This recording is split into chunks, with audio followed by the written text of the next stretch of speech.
Hello, everybody, and welcome to episode number 69 of the World of Sports podcast. I'm your host, Diego Sandoval, and joined with me, as always, is my co-host, Logan Ring. Logan, say what's up to the people.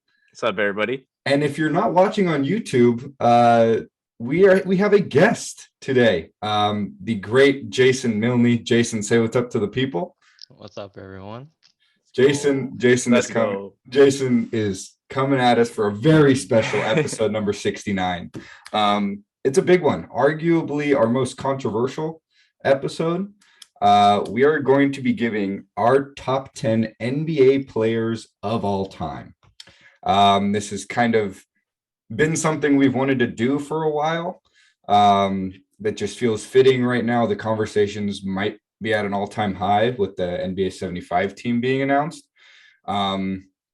But it's something we've wanted to talk about, and we have opinions. A lot of people have opinions about this. Before we jump into all of it, though, follow us on all of our social medias. You know the deal. Head over to our Instagram bio. Link there will take you to everywhere you need to know. Jason, how does it feel being on the podcast that is so near and dear to your heart? It feels great. I've been listening for so long, and it just feels great to be on it finally. It's been a long time coming, but I'm excited. Oh, yeah. It's well overdue.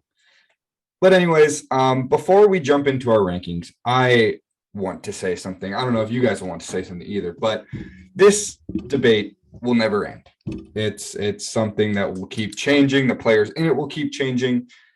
And I feel like you can go one or two ways with the list. One of two ways. You can look at it from the side of NBA history, the impact they had on the game, the storyline of their career, or you can go at it from, a stats point of view. What player put up the most numbers, whatever it may be. But I think, in my opinion, the way that I did it, and you guys can chime in on how you did it, is before I did anything, I just put down the 10 players off the top of my head that are the best players in the NBA, in my opinion, in my order.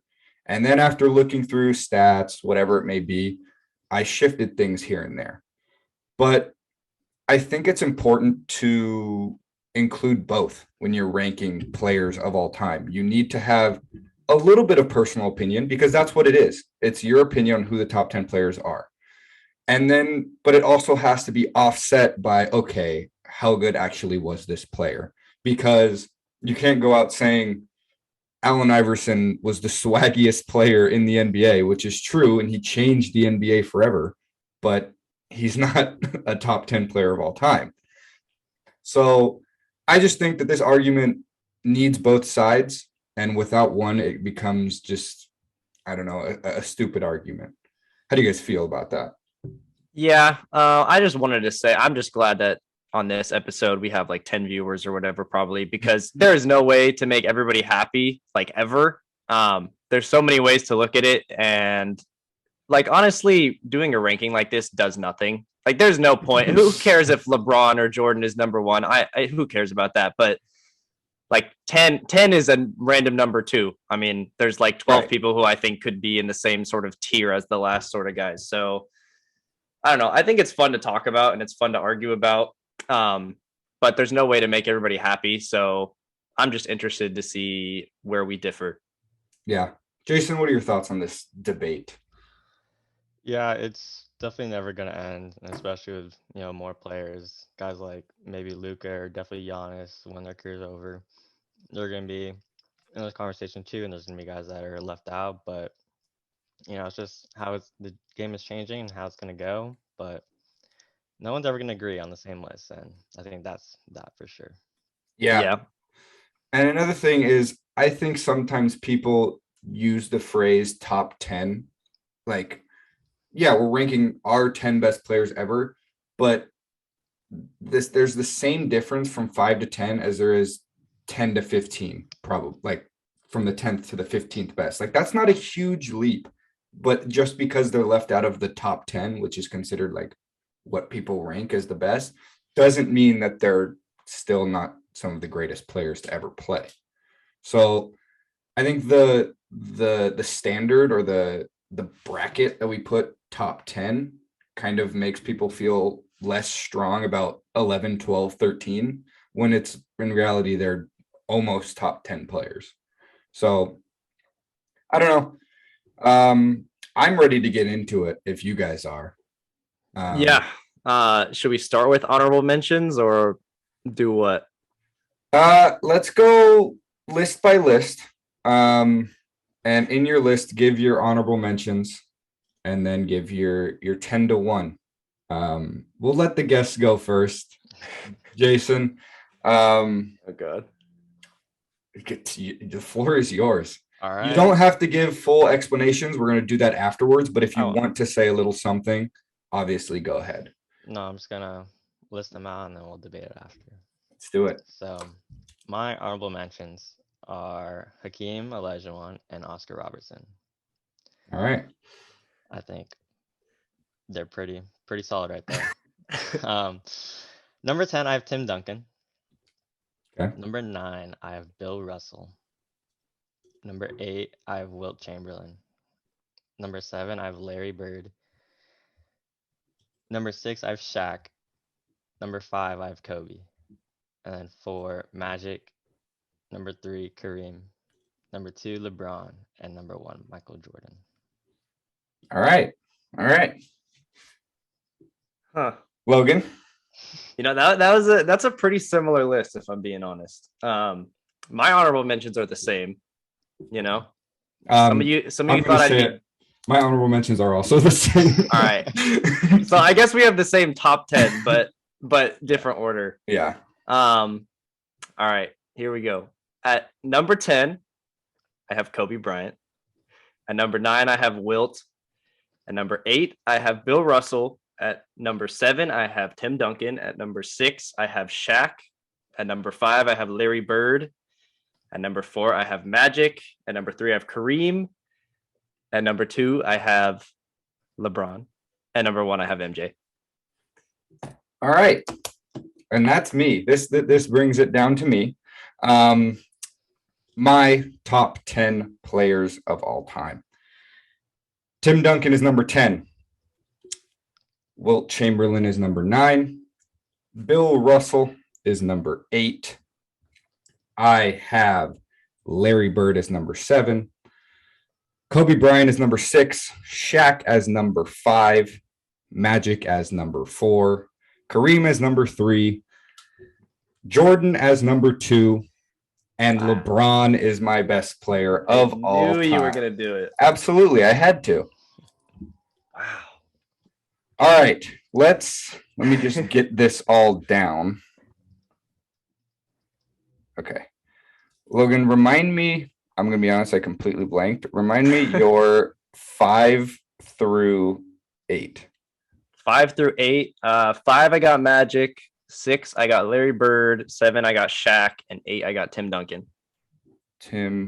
Where's Bill Russell? Oh, I think I just read you had Magic over. At 4, right? Yeah, put Magic at 4, and then the rest slide down 1. And Bill is before Wilt? Yeah, Bill is at 8. Okay. So it's Magic, Bird, Shaq, Tim, Bill? Yeah. Okay. Sounds good. Let's talk about it. I guess do we want to start at the top or at the bottom? Let's start at the bottom. Okay. Do we want to go for our honorable mentions first, I guess? Okay, yeah. Honorable mentions, it was Hakeem and Big O for all of us. Yeah. I don't know how much I have to say. Hakeem is one of the best big men of all time, one of the best defenders of all time. I feel like sometimes he gets a bit overlooked almost because he played during Jordan's era. You know, he only won when Jordan left the game, which is something that people always talk about. But then you say Michael Jordan is up at 1 or 2, wherever you have him. I think Hakeem is one of the rare cases where he's widely regarded as one of the best players ever, but he's also somehow underrated.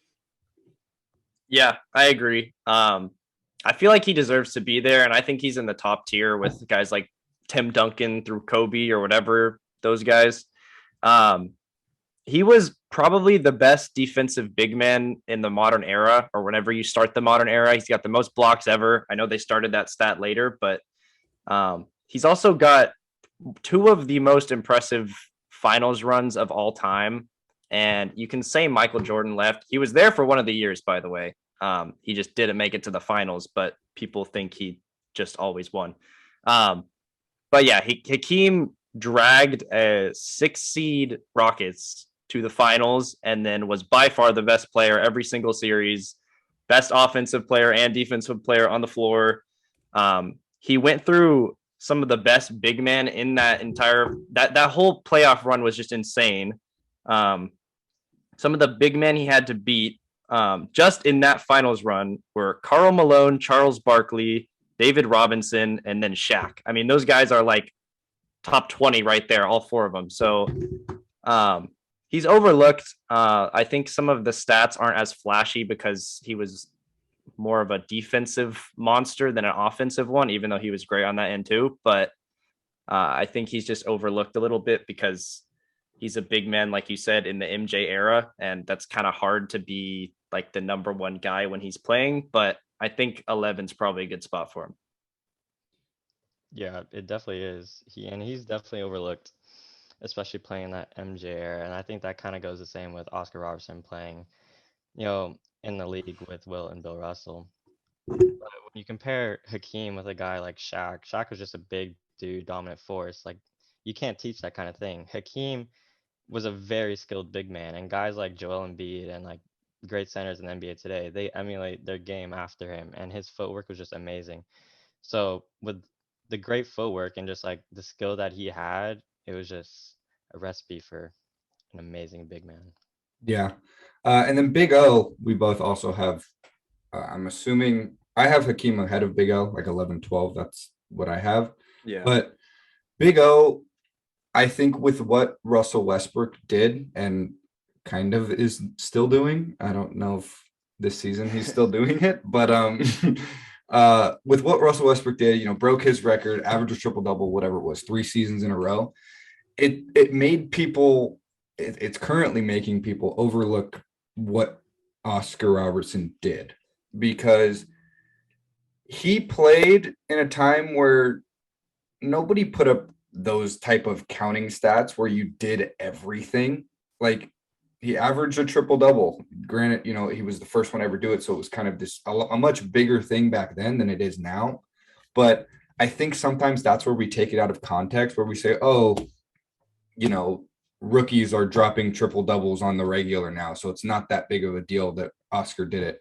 But when you look at the context that he did it in, and the fact that he kind of pioneered the triple double, and the fact that a player could do all of those things, I think that that's what warrants him in this honorable mention discussion. Yeah, I think I think the sort of legend about him is kind of what carries him. If you do look at like the history of the NBA and whatever, I mean, half of his career there were 8 teams. He won 1 championship, and that was with Kareem. I think that's kind of what holds him back from the top of the list, is he didn't really have the playoff success.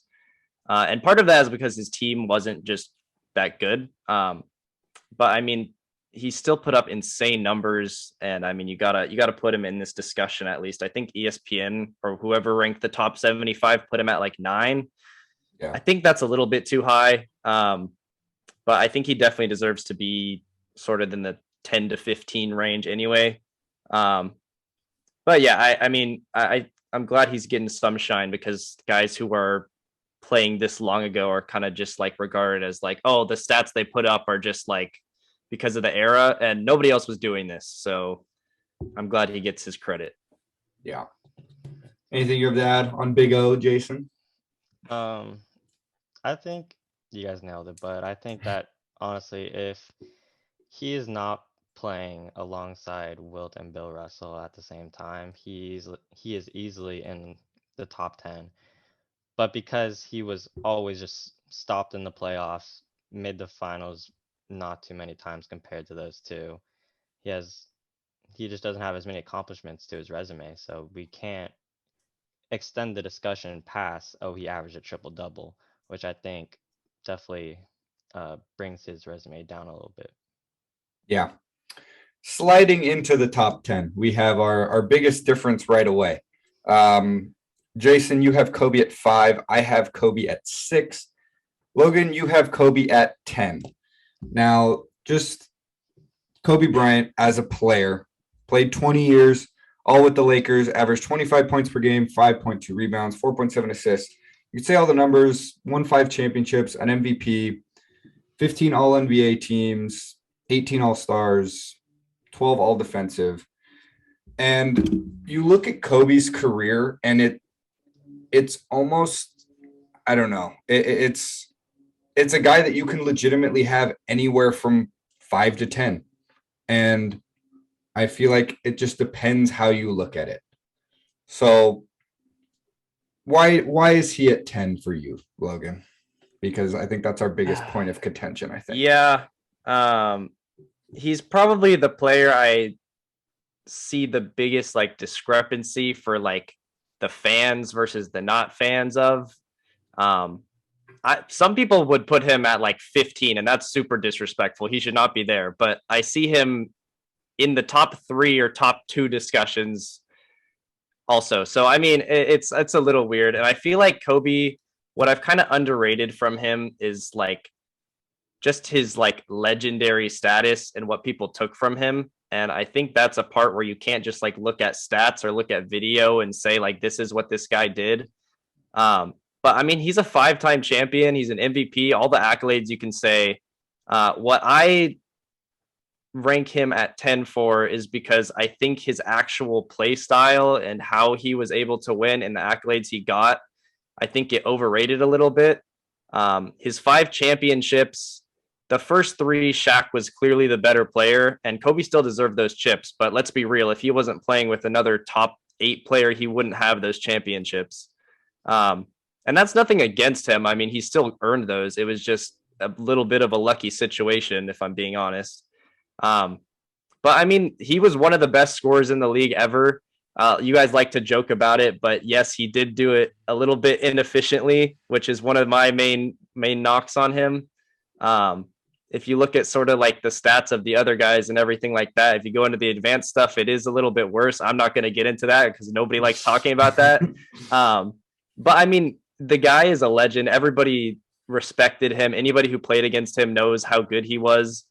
I just think as an actual basketball player, I would take the other guys ahead of him. And that's, I think, where these rankings differ is how you rank the players. Because do you rank them as the basketball player, as the legacy that they left behind, as the legend that they were? Because Kobe Bryant came into the league and it was basically, eventually became, wow, this guy is Michael Jordan 2.0. Like he had the same moves. Again, he's nobody's saying he was a better player than Jordan. At least nobody in this us 3. But he was the closest thing to Michael Jordan that anybody ever got. At least our generation ever got. And so that's why I put him at 6, is just the type of player that he was and the type of figure that he was in the NBA. He was Kobe. Nobody else was like Kobe. Yeah, he needed Shaq for those first 3 titles, but he was in his first few years of his career. Any guy in those first few years of your career are going to need big men like that. Again, besides LeBron, but we're not in the conversation as LeBron. I just think that you can look at the numbers and the efficiency. Yes, it's 100% down for Kobe compared to the other guys, but I think just the 5 champs, everything that you can put together with Kobe, I think offsets just the play style that maybe wasn't as efficient as other people. And that's why I think I put him higher. Jason, you have Kobe at 5, the highest out of all of us. I do. Why? I think if you're looking at it in terms of like his advanced stats, his efficiency and all that, he came into the league as a teenager, straight out of high school. You compare that with a guy like Larry Bird, who had his full years of college and then came into the league and just dominated 23 and 10 right out in his rookie season, something like that. Mm-hmm. Kobe, if you take a teenager, put him in the league, he's not gonna dominate. He's gotta build his game, build his confidence, even though he really didn't need to build his confidence, but He definitely wasn't didn't need to build that. he wasn't gonna come out blazing and just absolutely torch the entire league. And especially in his first 2 seasons, he wasn't playing that much. So I think if you have to look at his career as a whole, I think he's better than Shaq and Larry Bird because yeah, those numbers are down, but I think he was better than Larry Bird, and the extra championship with Pau Gasol in the 2009-2010, and Shaq only had one more with Dwayne Wade.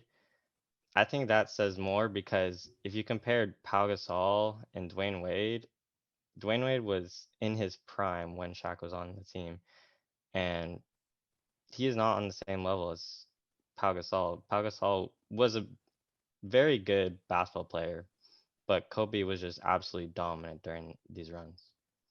Yeah, I think that's an argument we hear a lot is the teammates that they have during their championships.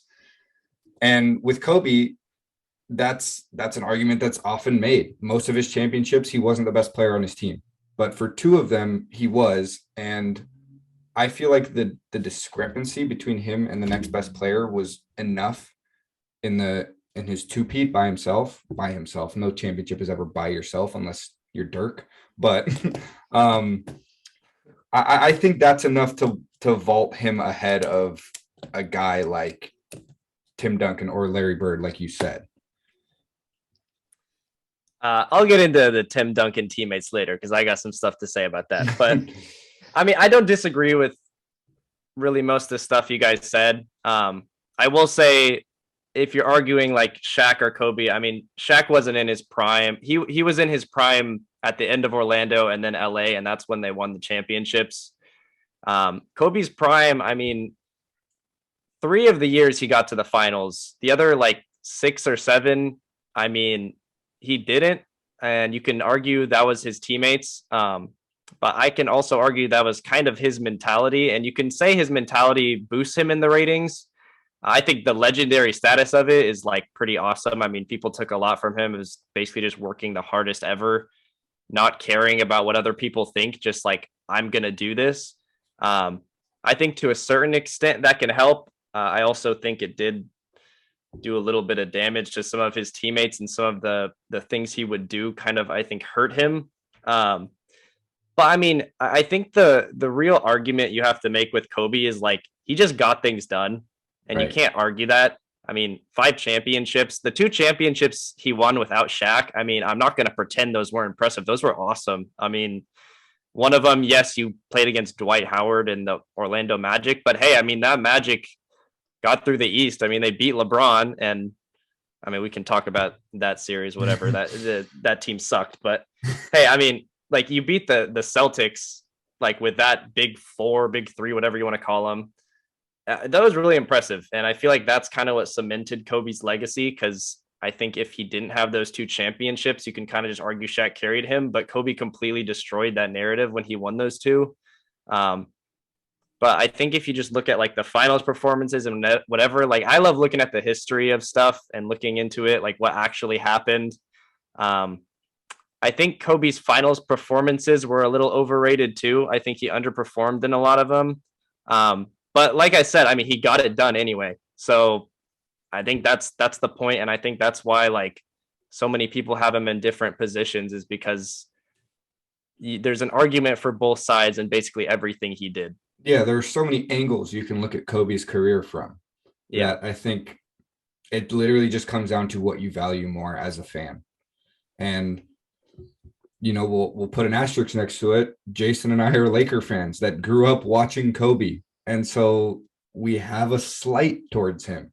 So that might play a role, but bottom line, Kobe's a top 10 player. I think if you leave him out, it's disrespectful. How do you feel about that, Logan? If you leave him out, if he's not on your top 10, that's disrespectful because you have him at 10. So yeah, I mean, I think he's a top 10 player.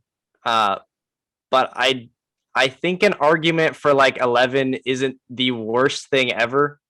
I think you could put. I'm going to be honest. I had Hakeem and him pretty close, and I was just wondering if I should put him over. And I decided not to because I thought Kobe's the better player. But it depends on how you look at it. And some people, and I think this is the wrong way of doing it, just look at like stats and stuff. And I feel like that's missing a lot if you do that. But if you just look at stats, I don't think Kobe's a top 10 player. But I mean, you have to look at how he actually played the game, how he impacted it, how other people looked at him. And I think that sort of legacy of him is absolutely enough to put him in the top 10 for sure. Yeah, I agree. That or somewhat agree. I think Kobe's a top 10 player of all time, period. So Jason, are you on? I mean, you have him in your top 5, so I assume you agree with that. Oh yeah. Okay. And that brings up, do you guys have anything else to say about Kobe Bryant? I think we covered all the bases with him. Yeah. I think people like to put him and Larry Bird pretty close in their top 10 list. And I think it goes half and half with who has who higher. And I personally think that Kobe is better than Larry Bird because if you're just looking at these two players, they're both known for their scoring. And you can argue whoever is better. But just as an all-around basketball player, Kobe Bryant had 9 all-defensive first-team selections, and I think that just puts him over Larry Bird because he was just an all-around more complete basketball player, and I think that Larry Bird was just straight offense, and I don't think his offense was enough to bring him over Kobe. Yeah, I know Logan has a lot to say about the defensive teams. I'll let you make your argument about Kobe's all-defensive first teams, tied for the most of all time, by the way. All right. I'm not gonna lie, I love looking at like the history and advanced stats, and I don't want to bring that up a ton because I think people hate it, and I in some ways hate it because if you watch Kobe in his first few years, like the finals runs and whatever at the start, I mean, you could see him getting up on people and playing insane one-on-one defense. And then if you look at the advanced stats, I mean, the team did better pretty much every single year when he was off the court than on it defensively. And that's just a fact. And I'm not going to pretend that Kobe wasn't a great one-on-one defender. I think helped defensively, like as a team defense, I think he was pretty overrated. And I think some of the all defensive teams weren't warranted at all. But I mean, he still got under people's skins, and one-on-one, I think he was a really good defender. It's just, I don't know. I like looking into what actually happened instead of narratives sometimes. And I feel like some of those awards that he was given defensively, he didn't really deserve. See, I would argue that him getting the award is a fact. Like that's not a narrative. So like, why? So what you're saying is, he got these awards, yes, but he didn't necessarily deserve them. But I think it was on reputation, yeah. So I don't see that as a terrible thing. If you're known around the league as a really good defender, okay, sure, you don't put up the whatever box plus minus that another guy does. I don't even know if that's what that measures, but you're known and everyone, I don't want to say fears, but knows you're a good defender and you're going to get under people's skin. I don't have a problem with you getting the award if you don't have as good of like advanced stats. Well, I don't know. I mean, I'm not a player. I would say that I think if you look at the actual, like what happened, like what actually happened, I think other players deserved it more than him. And I don't even know who it would be, but like, if you're a worse defender on the court than off of it, then I think that's kind of saying something. But at the same time, I mean, yeah, he did get those awards. So that was kind of my argument before. It was like, he still got it done. You can look into it, but he still got it done. But also I do want to say Larry Bird was a good defender. I mean, people have the narrative that he was a bad defender. He was a pretty good defender. He didn't get the all defensive teams, but he was still solid. We'll get to Larry Bird in a second. 8-9. We all have Bill Russell and Wilt Chamberlain. Logan, you and I have Bill at 8 and Wilt at 9. Jason, you have Wilt at 8 and Bill at 9. I'll give my take. These guys played against each other. It was like Wilt versus Bill. That was the NBA when they were playing. I had a tough time, honestly, deciding who was better than the other, because you look purely at stats. Wilt Chamberlain averaged 30 points per game, 23 rebounds per game, averaged 50 points per game one season, consistently just was insane. He led the league in assists one time. 13 All-Stars, 10 All-NBA, 4 MVPs. But what separated them for me is Wilt won 2 times. And it was the NBA was Wilt versus Bill. And you go to Bill Russell, who I have 1 spot ahead. Yeah, sure, he only averaged like 15 points per game in his career and 22 and a half rebounds. He won 11 times. He had 11 championships. He dominated the NBA, arguably the best defender in NBA history and arguably the best rebounder in NBA history. I'm not mad at Wilt over Bill. I feel like it could go either way, but for me, knowing that they played at the same time and it was just kind of Wilt Bill, and Bill came out a champion 11 times while Wilt only did twice, that's what edged Bill out slightly for me. Yeah, I think if you're looking back on players that played in the 50s, the 60s, even the 70s to some extent, context is kind of the most important thing to understand. If you're looking at stats, that's just not the way to go at all. I mean, the game was completely different. They had like 50 more possessions every single game. If you look at the rebounds, I mean, they're just insane. If you translate that to the game today, I mean, it's not going to be anything close to 24, 25 rebounds a game. First of all, they played like 48 minutes, like they played the entire game every single time. I mean, that's going to boost it up a lot. And then you take a lot more shots. The efficiency in that day was like 35%. So everything was missing. That's a whole lot more rebounds. But basically, my point is like, you have to understand what these guys actually did. And my take on Wilt was, yes, you can look at his competition. Obviously, it's going to be a lot worse. But I mean, the man put up insane numbers. Like the numbers that we saw from him were never seen again. It's just the fact that he didn't win with that. And when he did win, his numbers were worse and he played as a team player. And I feel like that right there just shows like he was honestly kind of a selfish player to some extent. I mean, he had those insane numbers, but his team lost pretty much every single time. And if you look at the teammates or whatever, I mean, a lot of the playoff games and whatever were very, very winnable. And he underperformed in pretty much every single one of those. And if you turn that to Bill Russell, I think he's kind of the exact opposite, where he could have done more, but he was such a team player that he just put his team first and won because of it so much. And I have Bill Russell higher also because I think if the Defensive Player of the Year award was a thing, I'm pretty sure he'd have like 10, like not even that. I don't even think that's a stretch. If you look at pretty much anything, it shows that he's the best defensive player in NBA history. And yes, that's because the competition was worse, but like, hey, he still did it. Again, I mentioned this earlier. There were 8 teams in the league when these guys played for most of their career. If you have a fourth of the teams, you're going to be able to win more. So Bill Russell's 11 rings are super impressive, but like, I mean, like that's not going to happen again, probably. And there's a reason for that.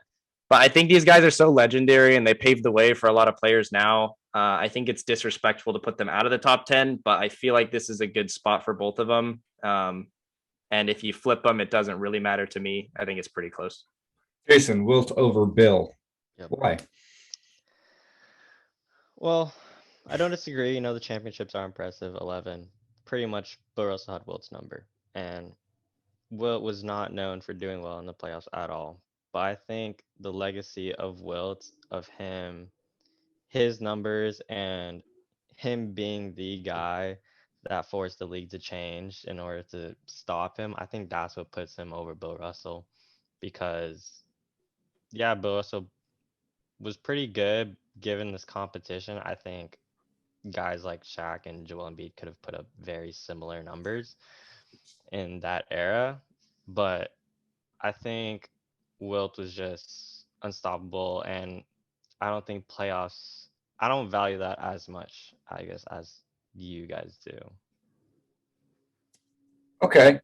I do agree that Wilt being the guy that they were like, okay, we need to figure out a way to not have this happen is pretty impactful and influential. And also, I very much agree. Shaq would probably average 50 points a game during this time period. Um, no, but I just wanted to echo kind of what you said, Logan, about these are guys you can't leave out of your top 10 players of all time, but also looking at context, looking at the era they played, how they played it, I don't think you can put them much higher than where we have them right here. Just because of what these other guys did with tougher competition, with a tougher play style, it was harder to score, harder to defend, everything like that. I just think like the back half of the top 10 is the perfect spot for guys like this where there's no way to compare them to today's game. Yeah. I think some people and I mean I'm generalizing here, but if you call them old heads or whatever, where they were born in like the 50s, 60s, and they watch these guys growing up and they see them dominating or whatever, I think that's part of the reason why some people have them at like 5 or 6 or even like 4 or whatever. When you grow up and you like watch a guy just dominate, I mean, that's going to be like your favorite player. And then it just happens. And I think that's kind of what happens for everyone. I think that's kind of what's happening for Kobe and LeBron right now, where they're this high or whatever. And then it was Jordan back then. It's all different eras and it's really hard to compare. But yeah, I mean, I agree. I think for how historic these guys were and for how long ago it was, I mean, you just got to look a little deeper into stuff like this instead of just stats. But I like our rankings for them. Yeah, Jason and I were watching a video earlier. It was Dr. J ranking his top 5 players of all time. Yeah. And he said, here are my top 5. And it has not changed in the last 50 years. Yeah. And that's when you go, okay. Because he said Bill Russell, Wilt, Elgin Baylor, Jerry West, and I don't remember who the 5th guy was. Oscar Robertson, maybe. Yeah. But and that's when you go, okay, let's That's bad. That's the problem, is when people are afraid to change based off of what is currently happening. But yeah, I think that 8-9 is fair for both of them.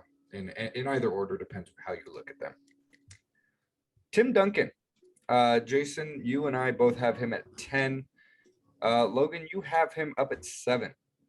We'll start with you. Why are you higher on Tim Duncan, I guess, than us? I think if you look at Bill Russell's career and you make the argument where like he's the perfect team player, whatever it is, I think for a modern version of that, Tim Duncan is basically the best example of it. I think if he went to any other franchise, like literally any other team, he would have had insane numbers and put up way more stats, led the league and stuff, whatever it is. But he bought into the Spurs system. And from the very beginning, he just made sure to do everything that he could to win. And that's exactly what he did. He did not care about his individual statistics or anything. And guess what? He won 5 championships because of it. And I think one of the biggest misconceptions about Tim Duncan is the amount of help he had. If you say he had Tony Parker, he had Manu Ginobili, he had David Robertson when he was like 35. He won those chips and he was the best player on that team in every single one. He didn't win the finals MVP every single time, but it was clear that he was the best player. And that's over like an 18-year stretch. He was just dominant for the most consistent franchise in NBA history for the last 20 years. He was just that guy. Defensively, probably the best defensive power forward we've ever seen. The best power forward we've ever seen for sure. And offensively, I think he's a little bit overlooked. He didn't put up anything flashy. He just did his thing. His like fancy shot was his bank shot. That's what he's known for. Like, that's not exciting. Let's be real. But like, he still got it done every single time. And in the finals, in the playoffs, he had some of the greatest performances ever. And because it's not flashy, no one cares. But like, here, I wrote down one of these finals just because I thought it was insane. So in 2003, he put up 24, 17, 5 assists, 1 steal, and 5.3 blocks. He just like dominated the entire time. His second best player on that team was Tony Parker. Tony Parker averaged 14 points on 39% shooting. He carried that team the entire playoffs. I think it's really overlooked the accomplishments he did. You just look at it and you're like, oh, he's the Spurs system. He's the guy in the Spurs system. That's why he's good. No, I think he made that Spurs system what it is. If you look at the team now, I mean, they're lost now. Kawhi left, yeah, but like part of that is because Tim Duncan wasn't there, and he wasn't there to help the team just be the best it can be. And I think that's why I love Tim Duncan so much, is just because he did everything that he could to win, and that's all he cared about. Yeah. Jason, what are your thoughts on Timmy D? You have him at 10. I do. Definitely deserves to be in the top 10. Just came out right into the league, just absolutely dominating, and he dominated for a very long time. 5 championships. I mean, he was just an absolute force to be reckoned with, even though he didn't put up absolutely insane numbers. But I feel like it's hard to put him above guys like Will and Bill Russell, just because, I don't know, maybe if he put up better numbers, even though like it's not all about the numbers, but I feel like if he played in a different era, he'd put up very similar numbers. He wouldn't be going out for like 50 points a game, but he was still, one of the better players. But I just think Will and Bill Russell just paved that way for big men in the league, and Tim Duncan just followed it. Yeah, that's kind of the same sentiment that I had when ranking Tim Duncan. Is he was dominant, and that there's no debate in that, I don't think.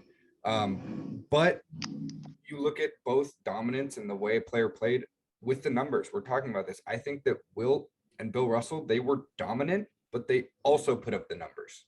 So I think that's what puts them slightly ahead of Tim Duncan. Again, I honestly think that there's very like little difference in a lot of these players, like 10 to 9, 9 to 8, 8 to 7, whatever.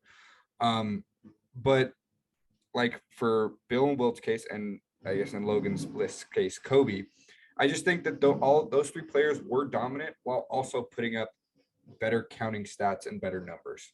So that's not to say, Tim Duncan isn't a legend. Obviously he is. He's a top 10 player of all time. But I just think what puts him at 10 is that lack of, quote, not production. He's very productful, but the numbers, I think, is what keeps him down for me. Yeah, I think what people look for in Tim Duncan, if they want to rate him higher, is a peak. And Tim Duncan never really had a crazy peak where it was like, oh, he averaged 30 and 15 this season or whatever. No, he just averaged like 22 and 11 for like 10 straight seasons. And I mean, that is insanely good production. It's just, yeah, I mean, if you're looking for like MVPs or whatever, like Tim's got 1. I mean, or he's got 2 MVPs, sorry. 2, yeah. But like, if you look at it, he doesn't have the crazy Michael Jordan 37 points per game for 4 seasons. He doesn't have the Kobe Bryant 35 points a game in a season. He's just got consistent production the whole time. And I think, yeah, the counting stats, I mean, they're really impressive. I don't want to say Tim Duncan was lacking in that department, but yeah, if you're looking at top 10, some of it is a little bit less than other guys. But I think it's just the winning and the consistency that I think is what puts him in the top like 7 for my list. And then that makes him, so the winning and the consistency, is it the reason why he's above, like, say, Bill Russell, who obviously has the winning consistency? Is that difference just the era that they played in? Well, I think 5 championships in this era was definitely more impressive than 11 in his. And I think the counting stats are also more impressive. You look at the rebounds of Bill Russell. If you like translate, I don't know how to do all that, but like I think if you put Bill Russell's rebounds to like when Tim Duncan played, it'd be pretty much the exact same. And the offensive number Tim Duncan destroys him in. So I think Tim Duncan's a better player. I think Bill Russell's a more legendary player, but I think Tim Duncan's got pretty much everything else over him if you look at his actual career. All righty. Let's move on to, I guess we already talked about Kobe. Kobe's at 6 for me and at 5 for Jason. Larry Bird. I have Larry Bird at 7, as do you, Jason. Logan, you have him at 5. Yeah. Both me and Jason have Shaq above Larry Bird. So I guess those are the two guys we're going to be discussing. Shaq versus Larry Bird. Why is Bird at 5 on your list, Logan? This was a tough one. I think the top 4, you can argue Magic not being the top 4, but I think the top 4 is set for most people. I think once you get 5 through even 10, I mean, it's all over the place. I put Larry Bird so high because I think he was so dominant in such a short span, along with just, he was like such a badass. Like he's a white dude and people look at that and they're like, oh, whatever. He played the game the right way. No, I don't care that he was white. I care that he like he would walk into the 3-point competition and he said, who's coming in second? Like you look at Steph Curry and where he's like shooting threes and turning around. I think Larry Bird had that sort of thing in him where he just was like, I'm winning. I don't care. Like I'm better than you. And he would do that. Like he played left-handed for a game and put up like 50. What? How is that like a real human? And I mean, the stats are there. He was an amazing scorer. I think he was in the wrong era for him. I think, first of all, modern medicine would have made it so his back didn't break and that like they wouldn't be playing him when he obviously was hurt. And that's kind of the main knock on him was his like career was pretty short. But how dominant he was in the 12 years he played as a Celtics player. I'm not a big fan of the Celtics, but I mean, he was just insane. Him and Magic like actually saved the NBA from the darkest time where it was like the drug, whatever was happening. But yeah, I mean, he's probably the best shooter in the league for the time he played and before. Obviously that's changed now, but I think in today's game, he would have shot like 10 threes. Like the most threes he ever shot in a season was 3.3. That's insane that he was the best shooter, but I just think offensively he was amazing. I think he's an underrated passer. He's honestly got like the same passing ability as a guy like LeBron. He just wasn't as mobile as him, so obviously he couldn't maximize that. But I think he's one of the best all-around players ever. It's just that he had a couple things that made it so that he wasn't as good as others, where it was injury-wise made him fall short. And in the playoffs, I mean, he did have some hiccups where he didn't play as well as he could have. But I think he's a pretty legendary player. I could have put him at 8 also, like 7, 8. It was a tough one for me to choose, but I decided on this. Yeah, he's at 7 for me because of it's simply because I don't think he played enough. And I know that's a tough thing to dock him on, but I guess you could make the same argument about Magic, but that's another player we're going to talk about. But he was dominant when he played, and he was sick. Like that's just like how you can describe him. But with like Shaq, I put right before Larry. Shaq played 20 seasons, albeit not all 20 were like Shaq, quote unquote, what we think of when we think of Shaq. But I think if Larry Bird would have played a couple of more seasons, that maybe would have moved him up a couple of spots to 6 or 5 for me. But that's not taking away from what he did. He's, again, like you said, him and Magic changed the NBA and basically put it on this trajectory to where it still is going right now. So like NBA history wouldn't be the same without the Magic versus Bird rivalry. And I wouldn't be mad if you'd put Bird anywhere from 5 to 8.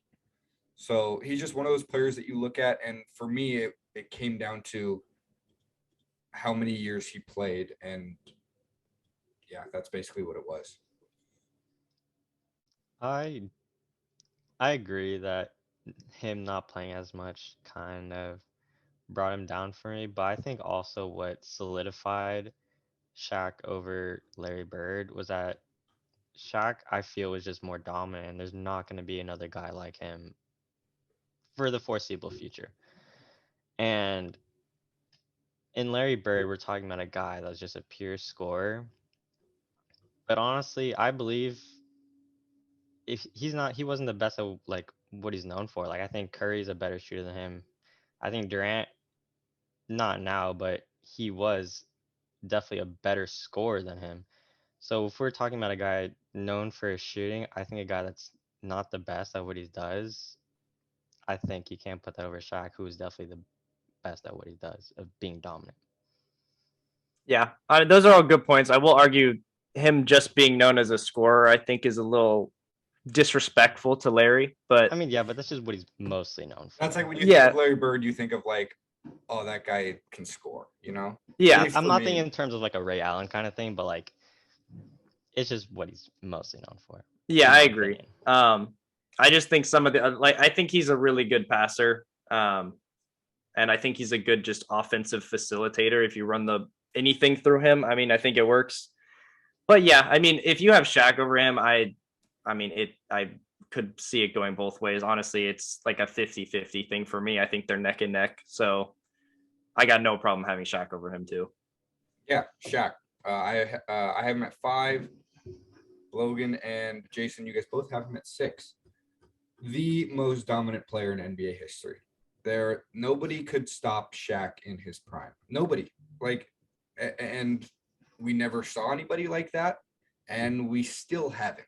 Who knows if we ever will? But the fact that Shaq was in a league that was slowly changing, very slowly, to, a guard dominant kind of post Michael Jordan. Kobe was on the come up again. He wasn't like quote unquote Kobe, but it was becoming a guard dominant league. And Shaq basically said, no, watch what I can do. And nobody stopped him. And, 4 championships. He only has 1 MVP, which should have more. He should have more. Just when you think of Shaq, he dominated and was the best player in the league for a lot more years than just one. He won the scoring champ twice, 3-time all defensive team. The most dominant force, I feel like, needs to be in the top 5. That was my thought process to putting him at 5. Yeah.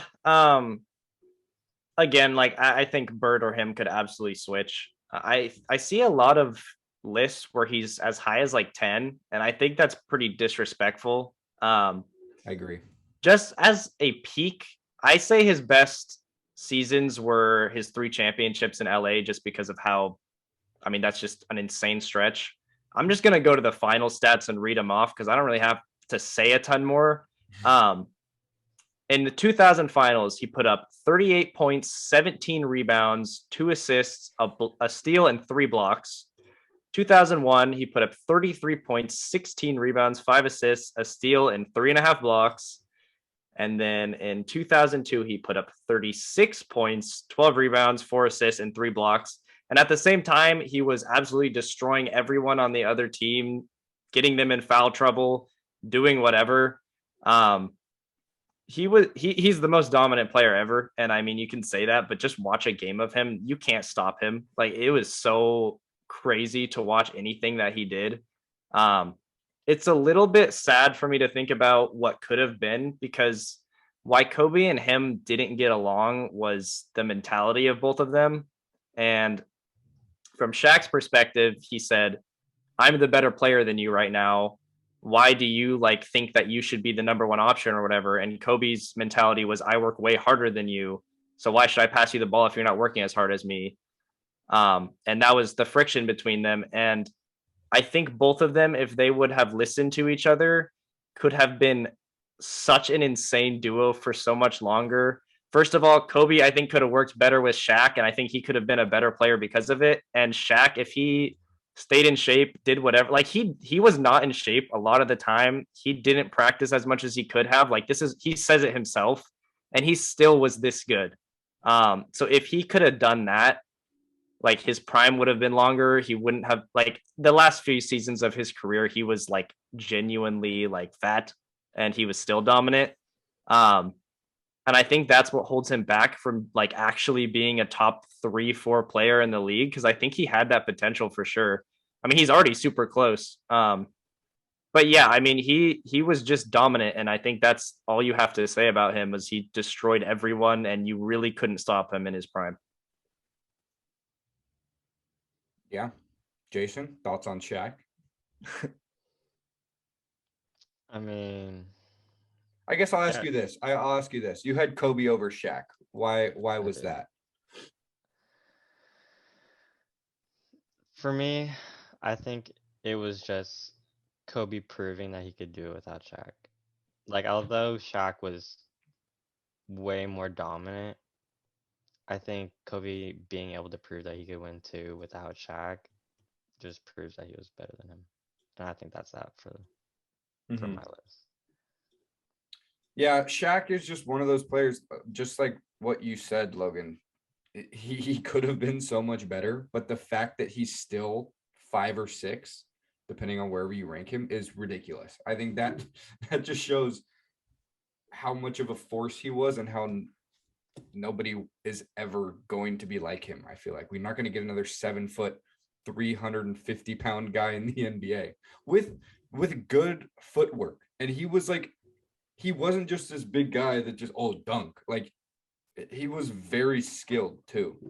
Mm, yeah, I think um his days in like Orlando in the first part just kind of showed like he made the NBA 50th team or whatever like two Yeah. seasons into his career. Um just because they knew how good he was gonna be. But yeah, I mean, if you have him in the top 8 or whatever, I feel like it's probably good, but I think I rank him a little bit higher. Um, but yeah, I mean, he's also I love that he's still like in the NBA media and whatever. He's obviously on the TNT crew. He's Mhm. also just an awesome guy, like a super fun guy. So Everybody loves I Shaq. everybody loves Shaq. I mean, he's like a 350-pound comedian. It's something you don't see. But yeah, I don't see how you couldn't like Shaq. Yeah. Um, Now the top 4 is where it gets pretty unanimous. Not in terms of ranking, but it gets unanimous in terms of the players that are in the top 4. We all have Magic at 4, the best point guard to ever play. Oh, 5 championships. It really sucks that we didn't see a full career from him. Obviously, with the AIDS situation and the reasoning behind it was made it even worse almost. But I mean, the man was ridiculous. He came in his rookie season and led a team to a championship. Like we don't see that anymore. Like Magic Johnson was a special type of point guard that legitimately made everybody on his team better while also just being the face of the NBA. Yeah. I genuinely love watching Steph play and everything. And maybe when it's all said and done, if Steph has an amazing career, even for the rest, wins more championships, even MVPs or something, he could be the best point guard of all time. Um, and just saying that just kind of, I don't know, it doesn't make a Doesn't ton of make sense to me it doesn't make me because, feel good because then you got to put Steph at like 3rd of all time. yeah. And also, Steph is a point guard, but Magic is an actual, like, Yeah. genuine point guard. Um, and that's what he was just the best at, was being the best version of a point guard that they've ever seen. I mean, he was 6'9", bringing up the ball, going through any defense. I mean, he was an awesome scorer, not one of the best ever, but his facilitating and just running the offense was so much better than anybody else. I mean, ever. Honestly, he's the best passer ever. Um, and his finals appearances, what he did in them, I mean, you guys probably know, but yeah, his rookie season in the game winning, I mean, Kareem was hurt in the finals. Magic had to step up as a rookie, put up 42, 15, and 7 as a center. That's asking a lot of a rookie. And he did it. And I also like the sort of arc that his career went on because he had a lot of hiccups in the finals, even where he got the tragic Johnson nickname or whatever because he missed stuff. He had turnovers. He basically choked away a couple games, and then he came back and then won more. And him and Kareem were one of the best duos ever, and put James Worthy in it. Yeah, he had amazing teammates, but I mean everything worked because of Magic Johnson. And I think if you're looking at the legendary status of him, he was the face of the league for 10 years. And I mean, the league would not be what it is today. Let's be real. Like a lot of people in America are still racist, and it was really bad back then. Magic was the one who kind of bridged that gap where like, look at how who doesn't like Magic Johnson, you know, like he was this super fun, like smiling guy, and he was just dominating everyone. And I think Magic just has anything that you would look for in an NBA career. Like there's not really any knocks on his game other than we didn't get to see more of what he was able to do. Um, and yeah, I think top 4 should be in everybody's list for him. Agreed. There are guys that are similar to Magic. I say Chris Paul is comparable, but it's not on the same level. And Magic is just gonna be known as, that Showtime guy that was absolutely just dominant during his time with the Lakers. And although he had another top 5 player of all time with Kareem, like that just shows that you can't use that argument against him because he was just that good. And so, yeah, I think he is definitely solidified as top 5 of all time. Yeah, I've seen him at 5 on some lists, but I honestly don't know if I've seen him lower than that on many lists. So I think everybody agrees that he is the best point guard of all time, unless you are a 3-point shooting truther in Steph. Number 3, we all have Kareem Abdul-Jabbar. We'll start with Jason because you've been getting kind of the scraps lately after we've all given our takes. But Kareem at 3, tell us about the dream. No, not the dream. Kareem. Kareem. Just Kareem. Tell us about Kareem. Yeah. Kareem, he was just absolutely unstoppable. 24.5 points, 11 rebounds, 2 blocks, 5.6 3-point percent shooting, of course. But 6-time NBA champion, 6-time NBA MVP. Like, he was the generational talent, and like no one was gonna stop him, especially with this sky hook. He revolutionized that. And people just couldn't figure out how to stop him. And even today, like people don't know how to stop his one move that he did. But it just shows that he was just so good, and he could just absolutely just, I don't know about this, but just defeat anyone that he was going up against. And he wasn't like super cocky or flashy about it, but he was just a dominant big man. Yeah, we had never seen, the NBA had never seen a player play this well for this long until Kareem came along. And it was like, whoa, people can play in a NBA like league for 20 years. He played all of his years in college at UCLA, dominated there, came straight to the league and just picked up where he left off at UCLA and did not stop for 20 seasons. That's why he's first in points, fourth in rebounds, third in blocks. There's not much you can say about Kareem that hasn't already been said, but for me, what really kind of solidified his legacy was the fact that he was really the first guy to play for as long as he played. Because we're seeing now, obviously, LeBron is a very special case, but even guys that aren't that good are playing 20 seasons. We're granted they're good at some points in their career, but like, for example, Vince Carter in his last couple of seasons if Kareem wasn't a thing, Vince Carter would have retired after year 13 or 14. But because Kareem was like, no, I'm gonna keep going, it kind of brought about this sense of, oh wow, superstars can be superstars for a really long time. Yeah, I think that's the main thing with Kareem is just sustained greatness for 20 years. And you guys covered it and you guys said it, but I mean, I think it's something to be said where he played in the 70s. That was the start of his career, and he still barely missed any games. Like they played him 44 minutes a game. They were playing him every single day. He for 19 seasons he played 74 or more games. No one's ever done that. Not even LeBron is doing that. LeBron's gotten into the league 4 years before he did, and he's probably going to pass him in scoring. But the fact that Kareem was able to get into the league at 22 years old and score, like, just think about LeBron's career, how long he's been playing, how much he scores. Kareem has still scored more than that guy. Like, that's hard to imagine for anyone. And from the start of his career with Milwaukee, where he won a championship, he was by far the best player over Oscar Robertson that season.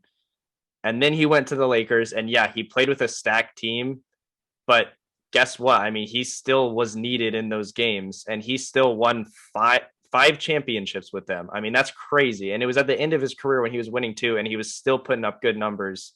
I think it's just how like impressive it was that he did it for so long, and that's really all you have to say about it. It's just like look at anything on Basketball Reference where it's just like 25, 28 points per game for like 15 seasons. Like that, nobody's doing that except for LeBron James, and that kind of just like is a segue into him. But it is a segue. But like if he didn't exist, no one would even come close to this longevity. Yeah, Kareem's longevity is his thing. Guess who else has that thing? We've made it to the top two.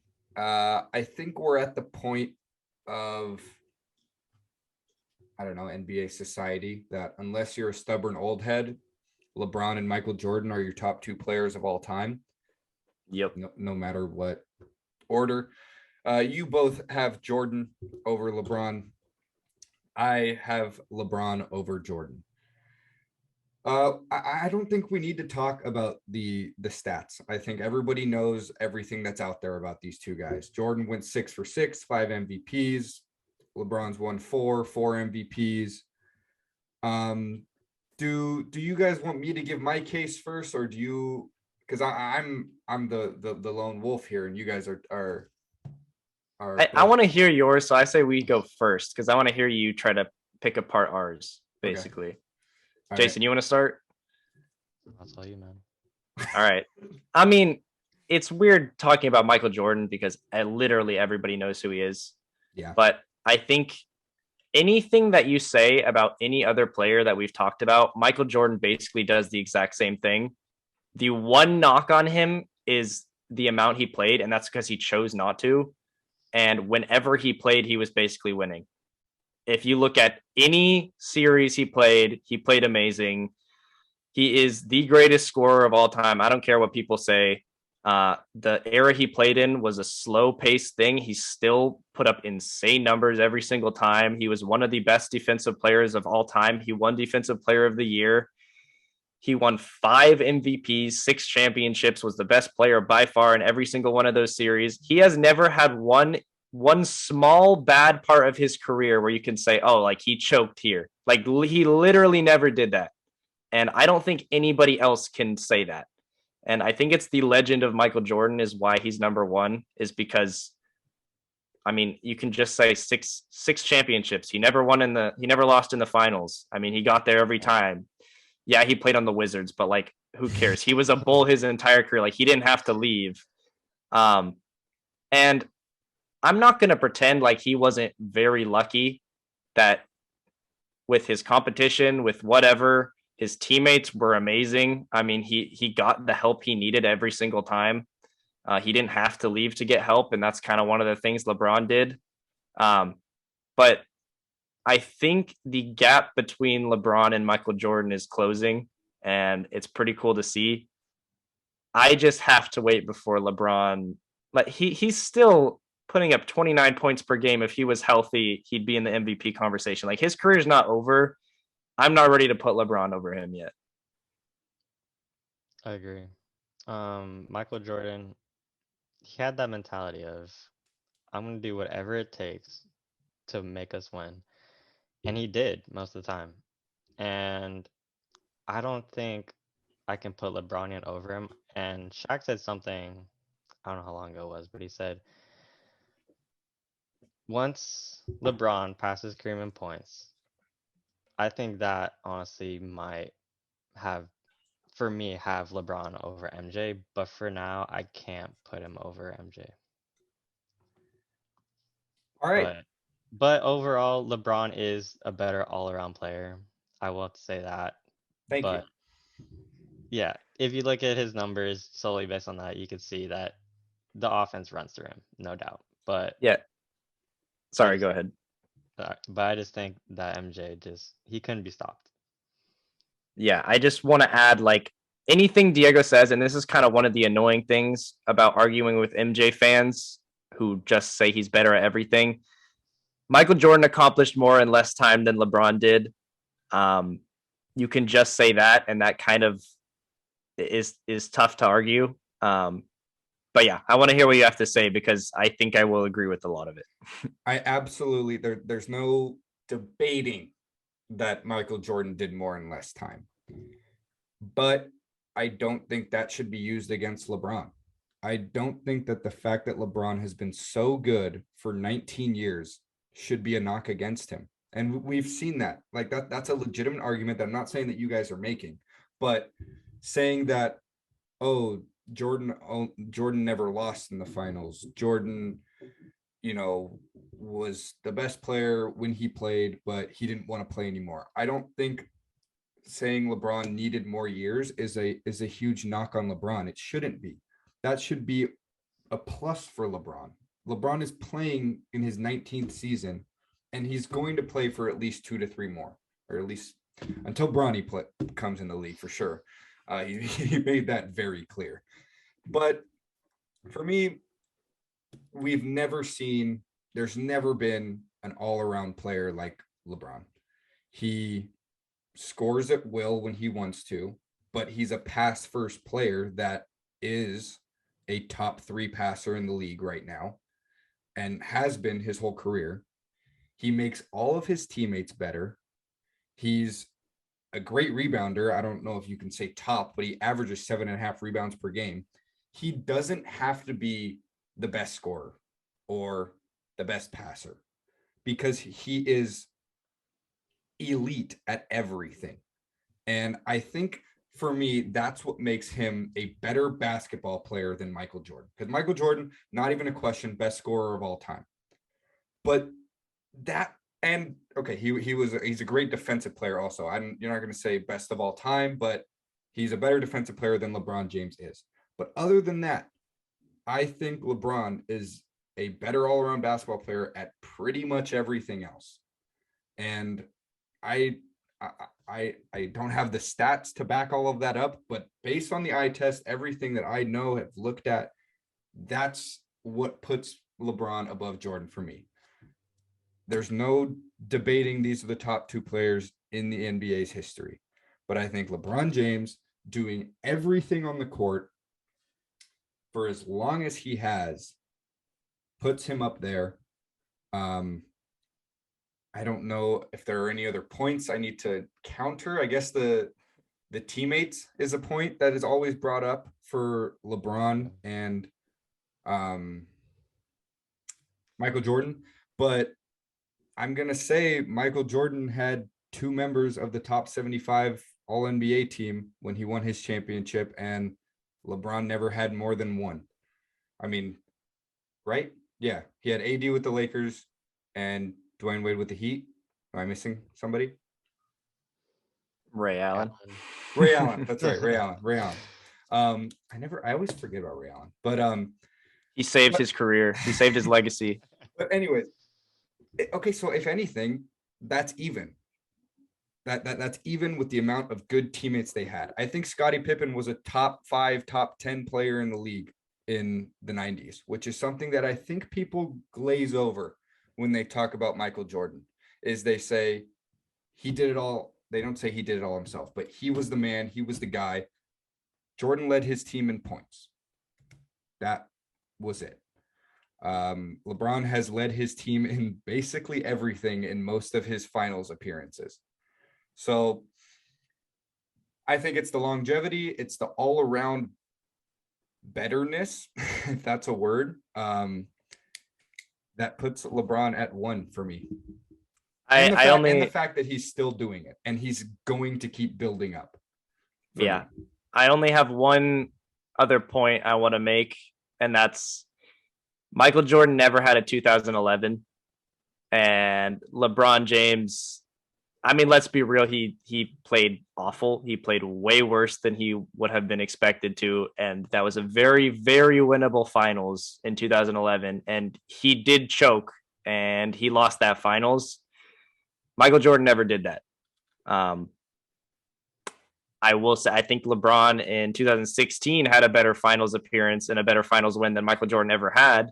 And I think so. He had a higher high and a lower low than him. So, but then you can say Michael Jordan had 2 3-peats. So I don't know if that counts as a higher high, but it's so close. And I think it's getting closer. But yeah, do you have anything to say about that? I guess the counter there is, it's not the counter to the 2011. I'm not acting like that didn't happen. He absolutely melted down. But in their careers, I think LeBron did more with less than Jordan did. Because when Jordan didn't have his team that he went 6 for 6 with, he didn't make the finals until then for the first part of his career. LeBron had to carry, Logan, you know this well as a Cavs fan, very bad Cavaliers teams through the playoffs. And he somehow managed to do it. I don't think Jordan does that with those same teams. I don't think he does it with the Cavs against the Warriors after he came back from the Heat. I don't think Jordan can rally a team like that, like LeBron was able to during his runs with the Cavs. That'll be my final point, unless you have rebuttals. But I think that's something that hammers it home, at least for me. Yeah, I mean, it's weird because I always argue on the LeBron side. I think the main point is that you can argue LeBron as a player, but you argue Michael Jordan, I guess, as a career right now. And I think LeBron has to finish his career for you to be able to argue the same thing. Mm-hmm. But yeah, I mean, LeBron has 4 championships. Michael Jordan has 6. I don't care about record. I think that's a main point. And then you can argue context, and that's sort of the whole thing, and nobody's going to change their mind. So right. Yeah, I think it's really, really close though. Jason, any final thoughts on LeBron, Jordan, or anything on this list? No, I think we covered it. I mean, undoubtedly. There you go. There we go. It's LeBron MJ, and yeah, it's gonna be either or for a while. What will it take? I guess, are you guys both on the belief that if he passes Kareem, he's the GOAT, or what will it take? I guess. I think that'll certainly help, but you don't know. I think there's not a set thing that I need to happen. Right, you'll just know. Yeah, and I think it's really close right now. So if he wins another championship, maybe if he makes even 3 more All-Star games and passes Kareem, if he has some historic season at 40 years old that nobody's done, I don't know. I mean, his longevity is already there. It's just boosting to everything he's already done so far.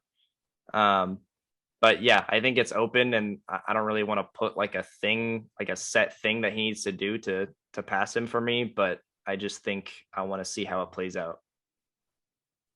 Yeah, I think LeBron passing Kareem would definitely help though, because it ends the conversation of Michael Jordan being like the scorer, because LeBron has that over MJ, where he's like, oh, I have the most points in NBA history, though. So then you can only talk about accolades in But terms does of that Michael not Jordan. apply already? Because LeBron's third in points and Jordan's fifth. Yeah, but Or does it more like I'm the king of the NBA in points? yeah, I think that's where. Yeah, I agree. Because like nobody talks about Karl Malone as the second. Exactly. Like nobody cares about Karl Malone being number two. So what you're saying is he has to be the best at something. Yeah, I think. Okay. So. Yeah, if For you me. say that and you say like, and look, he also was one of the best assist mans ever. Like he's top probably He's six seven, at that he's point. seventh right now. He'll probably Yeah. be six, Top five or whatever. I don't five. know. The like if you really look at it, like why is finals record a thing we look at? It's just shouldn't because be. that's what Michael Jordan did. Mhm. Like if you look at it where it's like the total number, maybe that's a LeBron thing now, where it's like, oh, he's one and then five and then whatever else. No, it's something that was talked about to tear down LeBron, I think, honestly. Yeah. Because before that, it's an accomplishment to reach the NBA finals. Like that shouldn't be like a knock, like, oh, he lost. That season means nothing, you know? And yeah, I think that's part of the argument. I'm glad neither of you guys used it, but it's stupid. the 6 for 6 Yeah. is a stupid argument. Yeah. I think the amount of times he's made it to the finals makes up for the amount of championships. Yeah. And I mean, you just have to look at what the actual series is every single time. And you like, maybe one was, yes, his fault. I don't see an argument for literally any other one where he could have played better and they would have won. Yeah. Right. Whew. That was fun. You it's a boys long have one, fun? huh? That was a long one. I did have fun. I don't think any of us got disrespectful. And no, I don't think so. I think that's a good thing. But I'm glad we did have some differences. When we all had the same players, like different orders, but we have the same top 10 players of all time. I think, in my opinion, KD and Steph are both going to be in the top 10 when everything's done. Do you agree with that? Because they still got a while to go. I don't know. KD's injuries really bother me. It keeps happening. I think Steph will. Yeah. And yes, they both have a very long way to go. I think they both need another championship. Yeah, by themselves. That's gonna be the key. Especially KD. Yeah. And you know who this is very premature and he's very young. Oh. But Giannis is on a trajectory to be there. He's got everything that anybody else has had at that point. Exactly. So. But for now, this is our list. My list: LeBron, Jordan, Kareem, Magic, Shaq, Kobe, Larry Bird, Bill Russell, Wilt Chamberlain, Tim Duncan. Logan, give us yours. Mine is MJ, LeBron, Kareem, Magic, Bird, Shaq, Tim Duncan, Bill Russell, Wilt, and Kobe. Jason, end us off. Michael Jordan, LeBron, Kareem, Magic, Kobe, Shaq, Larry Bird, Wilt, Bill Russell, and Tim Duncan. Thank you so much for listening or watching. This was a great episode. This special episode number 69. It was very nice. Featuring Jason Milne. Thank you for coming on, Jason. Great job. Thank you for having me. Who knows? Maybe he'll come back. He'll be a recurring guest. We'll see. Follow us on all of our social medias linked down below. And as always, my name is Diego Sandoval, and for my co-host Logan Ring and my guest Jason Milne, this was the World of Sports Podcast. I am signing off. Signing off. Signing off.